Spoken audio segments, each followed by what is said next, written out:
Hello everyone, myself Soumya BJ, Assistant Professor, Department of ECE, SJBIT. I will be discussing about the Module 5 topics. It's related to the antennas and its types. The topics that are to be discussed in this module are loop and on antenna, introduction, in that the first type is small loop, then the loop antenna as a general case and special case, the radiation resistance of loops, directivity of circular loop antennas with uniform current. Next is on antennas, rectangular on antennas.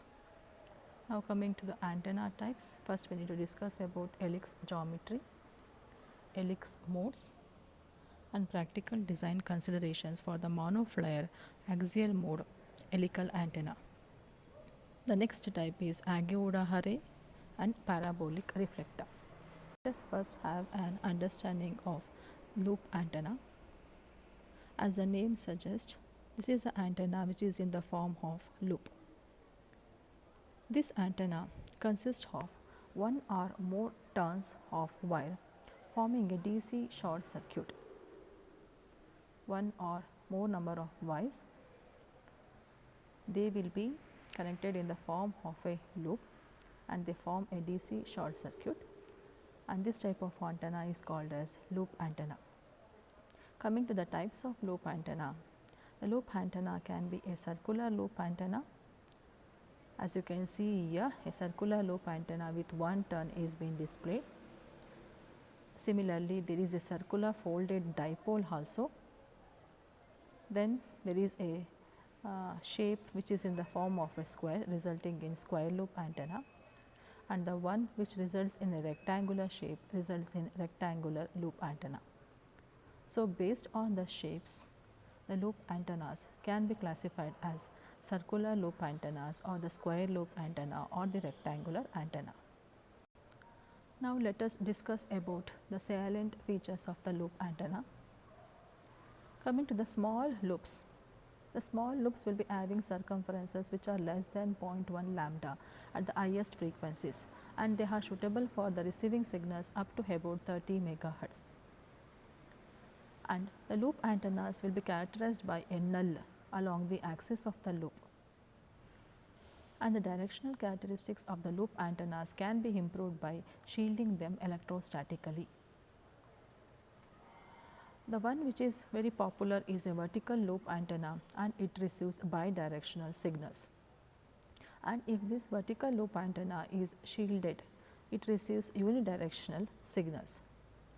And this antenna, that is a vertical loop antenna, has excellent directivity, and this is mainly useful for direction finding applications in radars.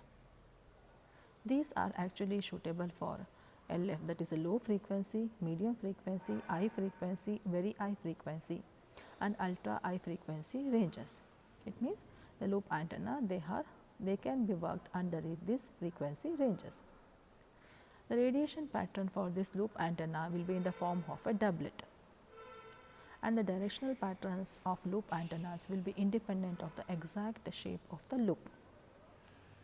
And whenever we use this for direction finding applications, a small vertical loop can be rotated about the vertical axis, and in such a case the plane of the loop will be perpendicular to the direction of the radiation. These are some of the salient features of the loop antenna. I repeat the salient features. The small loops, the circumference is less than 0.1 lambda at higher frequencies.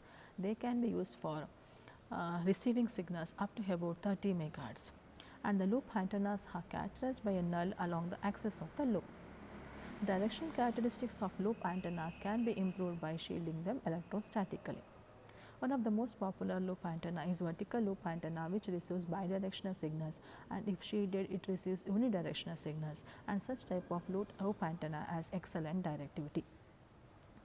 The vertical loop antennas mainly can be used for direction finding applications, and the loop antennas can be worked under frequency ranges of low frequency, medium frequency, high frequency, very high frequency and ultra high frequency ranges. The radiation pattern of this loop antenna will be in the form of a doublet. and the directional patterns of these loop antennas are independent of the exact shape of the loop.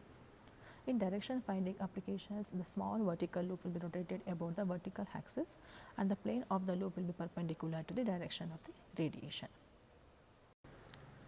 Now, let us continue the salient features again. The loop antennas will be having a ferrite core in order to increase the effective diameter of the loop.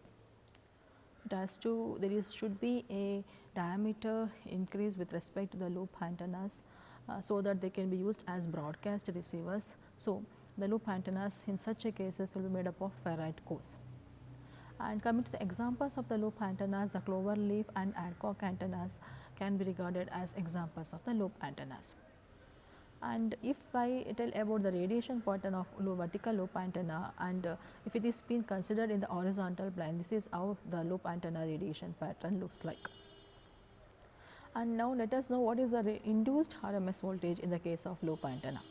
It is given by Vrms, it is equal to 2 pi ERMS into A into N multiplied with cos pi divided by lambda. This is the formula for finding the induced RMS voltage. It is Vrms equal to 2 pi ERMS AN cos pi by lambda. What is EM here? EM is the maximum electric field of the wave, which can be represented in the form of volt per meter. And this we have got 2 pi AN by lambda, right? This 2 pi AN by lambda is nothing but the effective height of the loop, okay? And lambda in this effective height of the loop, lambda is nothing but the wavelength which is expressed in meters, and A is nothing but the area of the loop which is expressed in meter square, and capital N is the number of turns, and pi is nothing but the angle between the plane of the loop as well as the direction of the incident wave. Pi is the angle between the plane of the loop and direction of the incident wave. Now, continuing further, the radiation efficiency of small loop antenna will be very poor, and the dimensions of the antenna, it should be of the order of lambda if I want to use that for the usage as a transmitter. Dimension of the antenna should be in the order of lambda for using as a transmitter. And coming to the field expressions of the small loop antennas, the electric field E pi is equal to 120 pi square IA sin theta divided by R lambda square volt per meter. Similarly, the magnetic field H pi theta is equal to pi I sin theta A by R lambda square volts per meter. Here I is nothing but the retarded current, and this can be expressed as I naught into exponential of j omega into T minus R by V naught. This is the retarded current, because whenever the signal is being transmitted, the signal will not be transmitted to the receiver at the exact time. It will be transmitted after some time interval. After some retardation time only it can be received by the receiver. So, the current whatever been traveled from the transmitter to the receiver is now called as retarded current, and it is given by I naught into exponential of j omega into T minus R by V naught. I repeat, the field expressions for small loop antenna are E pi is equal to 120 pi square IA sin theta by R lambda square volt per meter. H theta is equal to pi I sin theta A by R lambda square volt per meter. Here I is the retarded current, and it is given by I naught into exponential of j omega into T minus R by V naught. Now, coming to the radiation resistance of small loop antenna, the radiation resistance is given by RR is equal to 31,171 into Na by lambda square the whole square, which is in ohms. Here N is the number of turns, A is the area of the loop in meter square, and lambda is the wavelength in meter. RR is almost equal to 31,171 into Na by lambda square the whole square in ohms.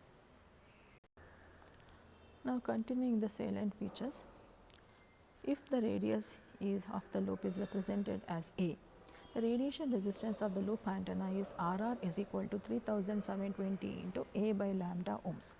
RR equal to 3720 into A by lambda ohms, where A is the radius of the loop. Similarly, we can express the radiated power of loop antenna as Pt is equal to 10 into k power of 4 a square Im square watts. And for very small loop, in which case 2 pi a by lambda is less than 1 by 3. 2 pi a by lambda is less than 1 by 3. The directivity is given by d is equal to 3 by 2, that is equal to 1.5. And for large loop in which C circumference is equal to 2 pi a, which is very much greater than or equal to 5 lambda, d is equal to 4.25 into a by lambda divided by x. D is equal to 4.25 into a by lambda divided by x. Similarly, the maximum effective aperture can be expressed.